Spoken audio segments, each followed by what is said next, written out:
नमस्ते दोस्तों, स्वागत है आपका हिस्ट्री अनवेल्ड में। आज हम बात करने वाले हैं एक ऐसे वीर सिपाही की जिन्होंने अपनी जान की परवाह किए बिना देश की रक्षा की और आतंकवाद के खिलाफ जंग में अपनी शहादत दे दी। हम बात कर रहे हैं हेमंत करकरे की, Mumbai anti terrorism squad ATS के चीफ, जिन्होंने 26 नवंबर के मुंबई हमलों में अपनी जान गंवाई।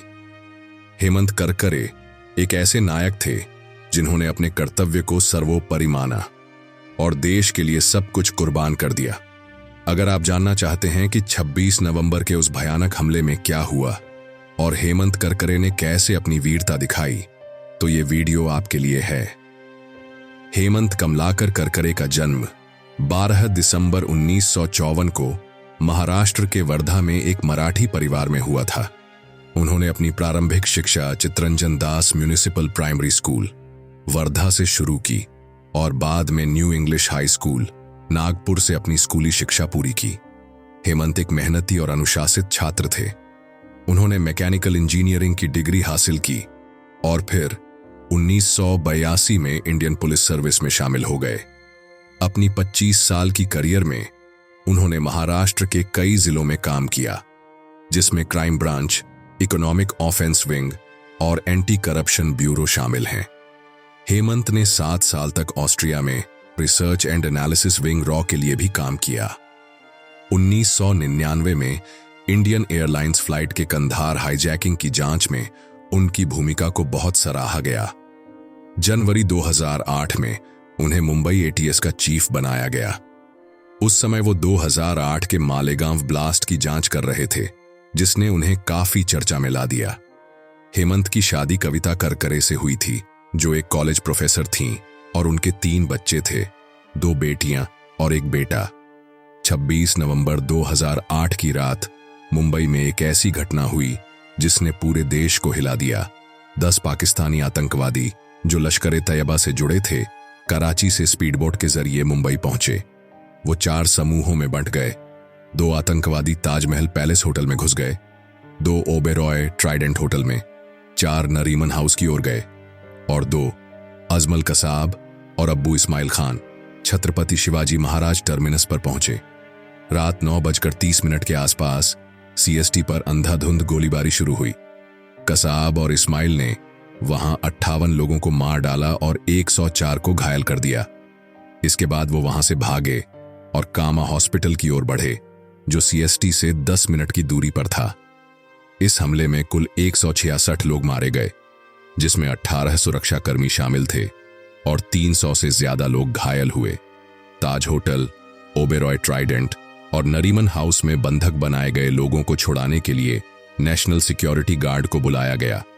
इस ऑपरेशन को ऑपरेशन ब्लैक टॉर्नेडो नाम दिया गया, जिसमें 600 से ज्यादा बंधकों को बचाया गया।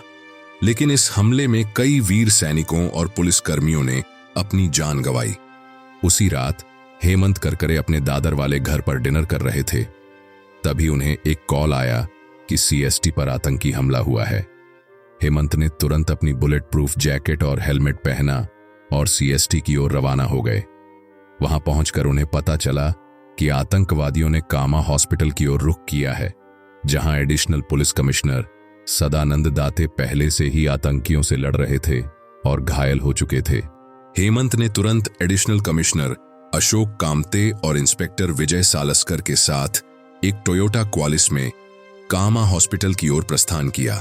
गाड़ी में अशोक कामते आगे की सीट पर थे, हेमंत दूसरी पंक्ति में और 4 कांस्टेबल, जिनमें अरुण जाधव भी शामिल थे, पीछे बैठे थे। विजय सालस्कर गाड़ी चला रहे थे। रात करीब 11:55 जब वो रंग भवन लेन में पहुंचे, जो कामा हॉस्पिटल के सामने थी, तभी अजमल कसाब और अब्बू इस्माइल ने एक पेड़ के पीछे से उनकी गाड़ी पर AK-47 से हमला कर दिया। आतंकियों ने अंधाधुंध गोलीबारी शुरू कर दी। हेमंत करकरे को 3 गोलियां सीने में लगीं। उनकी बुलेट प्रूफ जैकेट, जो बाद में जांच में घटिया पाई गई, उन्हें बचा नहीं सकी। अशोक कामते, विजय सालस्कर और 4 कांस्टेबल भी इस हमले में शहीद हो गए। सिर्फ अरुण जाधव जिंदा बचे, जो पीछे की सीट पर थे और घायल होने के बावजूद मृत होने का नाटक करके बच गए। आतंकियों ने इसके बाद उनकी गाड़ी छीन ली और मेट्रो जंक्शन की ओर भागे। हेमंत करकरे की शहादत ने पूरे देश को झकझोर दिया। उनकी पत्नी कविता करकरे और उनके तीनों बच्चों को उस रात का वो दर्द आज भी याद है। हेमंत की मां स्नेहलता करकरे ने कहा था कि उन्हें अपने बेटे पर गर्व है, लेकिन उनकी कमी हमेशा खलेगी। 26 जनवरी 2009 को हेमंत करकरे को मरणोपरांत अशोक चक्र से सम्मानित किया गया, जो भारत का सबसे बड़ा शांतिकालीन वीरता पुरस्कार है। उनकी पत्नी कविता और छोटे भाई ने दिल्ली में तत्कालीन राष्ट्रपति प्रतिभा पाटिल से यह सम्मान ग्रहण किया। लेकिन हेमंत की शहादत के बाद कई सवाल भी उठे। उनकी बुलेट प्रूफ जैकेट जो हमले के बाद गायब हो गई, उसकी गुणवत्ता पर सवाल उठे। उनकी पत्नी कविता ने आरटीआई के जरिए इसकी जांच की मांग की, लेकिन उन्हें जवाब मिला कि जैकेट गायब है। बाद में मझगांव मेट्रोपॉलिटन कोर्ट ने मुंबई पुलिस को इसकी जांच के आदेश दिए, लेकिन कोई ठोस नतीजा नहीं निकला। हेमंत की बेटी जुई करकरे नवारे ने 2019 में एक किताब लिखी, हेमंत करकरे एक बेटी की यादें, जिसमें उन्होंने अपने पिता की ईमानदारी, कर्तव्यनिष्ठा और वीरता की कहानी को बयां किया। हेमंत करकरे की शहादत सिर्फ एक पुलिस अधिकारी की मौत नहीं थी, बल्कि ये एक प्रतीक बन गई कि आतंकवाद के खिलाफ लड़ाई में हमें कितनी बड़ी कीमत चुकानी पड़ती है। उनकी मौत के बाद मुंबई पुलिस ने कई सुधार किए। फोर्स 1 एक स्पेशल कमांडो यूनिट बनाई गई ताकि भविष्य में ऐसे हमलों से निपटा जा सके। हेमंत करकरे की वीरता ने न सिर्फ पुलिस बल को प्रेरित किया, बल्कि पूरे देश को एकजुट होने का संदेश दिया। उनकी जांच ने 2008 के मालेगांव ब्लास्ट में हिंदू चरमपंथी नेटवर्क को उजागर किया, जिसके लिए उन्हें बहुत आलोचना भी झेलनी पड़ी। लेकिन हेमंत ने हमेशा सच का साथ दिया। उनकी बेटी जुई ने अपनी किताब में लिखा कि उनके पिता हमेशा कहते थे, मुझे अपने भीतर से संतुष्टि और अर्थ ढूंढना होगा। हेमंत करकरे ने अपने कर्तव्य को पूरा करने के लिए अपनी जिंदगी, अपने परिवार के साथ बिताने का समय और आखिरकार अपनी जान तक कुर्बान कर दी। हेमंत करकरे जैसे वीरों की वजह से ही हम आज सुरक्षित हैं। उनकी शहादत हमें सिखाती है कि देश की सेवा से बड़ा कोई धर्म नहीं होता। आज 2025 में जब हम 26 नवंबर की 17वीं बरसी मना चुके हैं, हमें हेमंत करकरे और उन सभी शहीदों को याद करना चाहिए जिन्होंने अपनी जान देकर हमारी रक्षा की। उनकी कुर्बानी को कभी भूलना नहीं चाहिए। तो दोस्तों, ये थी हेमंत करकरे की कहानी, 26 नवंबर का एक सच्चा हीरो जिसने आतंकवाद के खिलाफ लड़ते हुए अपनी जान गंवाई। अगर आपको ये वीडियो पसंद आई तो प्लीज लाइक करें, अपने दोस्तों और परिवार के साथ शेयर करें और चैनल को सब्सक्राइब करना ना भूलें।